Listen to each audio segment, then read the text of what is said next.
বাংলা ভাষা সাহিত্যের ইতিহাসকে ৩টি যুগে ভাগ করা হয়।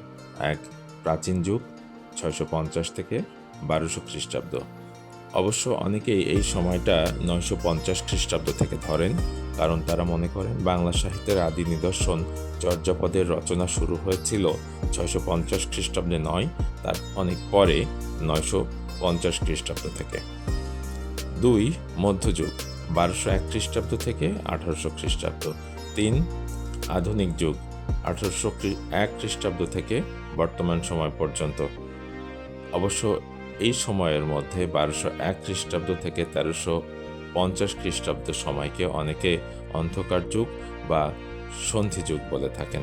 তবে সর্বসাম্প্রতিক গবেষণায় নানা সাহিত্যের নিদর্শনের কথা উল্লেখ করে কেউ কেউ এই অন্ধকার যুগের অস্তিত্বকে অস্বীকার করেছেন। ধন্যবাদ।